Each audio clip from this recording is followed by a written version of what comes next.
His solution is to defund the police.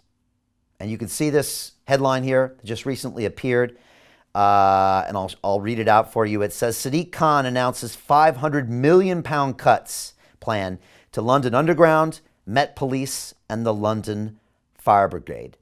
And that plan is to defund the police with the latest budget cuts. It's the equivalent of 1,861 full-time salaried officers. Let me ask you, do you think taking nearly 2,000 officers off the streets are going to make those graphs go down? Or do you think they're going to make them go up and up and up? And I want to quote from that article that says, quote, Sadiq Khan has announced a plan to cut City Hall's costs by up to £500 million.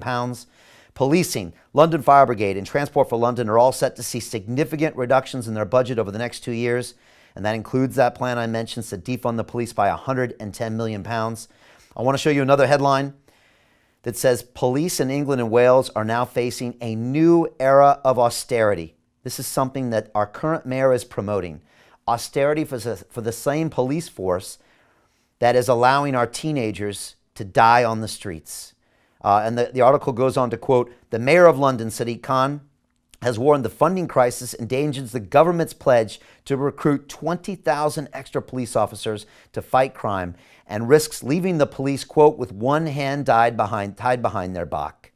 The article goes on to say, quote, Khan, who as mayor of London oversees the largest force, the Metropolitan Police, warned the shortfall, quote, could jeopardize our ability to tackle violent crime at this crucial juncture. You think, Mayor? Do you think you defunding them would actually hurt their ability? Of course it would. And the article goes on to say, quote, in a letter sent to the Home Secretary, Khan warned of a, quote, new era of austerity for police with frontline officer numbers under threat and the danger of crime rising. Of course it's going to rise. But I kept doing my research, and it's not just this year that your current mayor of London has been crippling the police force. And the more I go into these numbers, the more it sickens me to see what is actually happening and how it's affecting our children dying on our streets.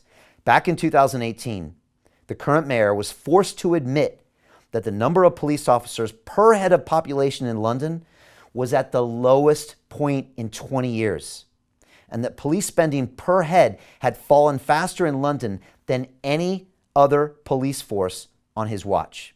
Quote, City Hall data shows that in 2010, the Metropolitan Police had 4.1 officers per 1,000 Londoners. But that ratio has now dropped to 3.3 officers per 1,000. It's at the lowest point for 20 years. And this is something that's not spoken about. As the population of London has increased from 7 million to 9 million, even if you increase the number of officers, the officers per 1,000 citizens will go down. And this is at the lowest point in 20 years. In addition, we've also seen the largest reduction nationally at 20% here in London compared to 6% across the country.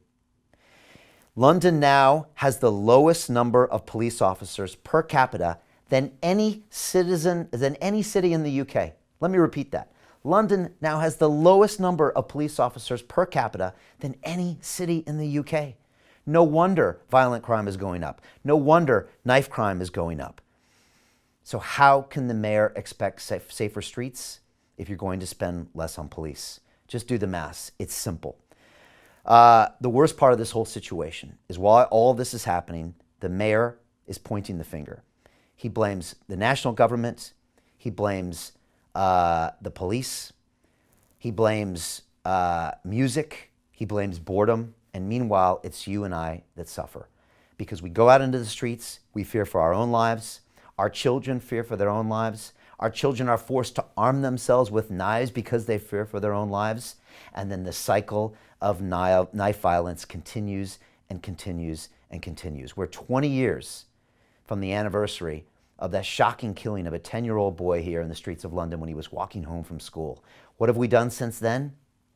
Very little. And our current mayor of London has done even less.